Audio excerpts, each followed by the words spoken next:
Guys welcome to my YouTube channel. আজি এইটো দেখিছেনে, ইহঁত দুটা মানে আহিছে, ৱাইফাই এটা লগাই ল'লোঁ। কাৰণ মোৰ চেনেলটো চলক বা নচলক কোনো কথা নাই, মোক খালি নেটৱৰ্কটো মানে একদম পূৰা ফাষ্ট লাগে, সেইটোৰ কাৰণে আজি লগাই ল'লোঁ। তাৰপিছত আনিলে পিজ্জা অনাৰ পিছত মানে আমি মানে ৰ'বই পৰা নাই, মানে কেতিয়া খোলোঁ কৰি মানে একদম পূৰা লৈছোঁ। লৈ কিনে আৰু এতিয়া খুলিবৰ বাকী আছে। এয়া 1 2 বুলি আৰু খুলি দি দিওঁ, কাৰণ সৰুজনীও ৰ'ব পৰা নাই, যিহেতু এয়া পিজ্জাটো খোলা হৈ গ'ল।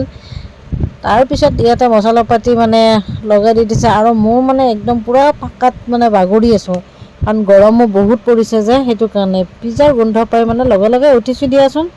কাৰণ ইহঁতক মছলা চছলা চব ৰেডি কৰিব দি দিছোঁ, আৰু এইফালে ঠাণ্ডা এটা আনিছে, আৰু এইফালে চুনুমাই আমাৰ পিজ্জা খোৱাত ব্যস্ত।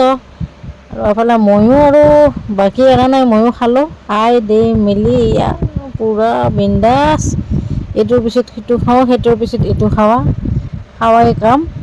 কেনেকুৱা লাগিছে গাইছ? আজিৰ ভিডিঅ'টো ইমানেই আছিল, একেবাৰে মানে শ্বৰ্ট। Bye bye.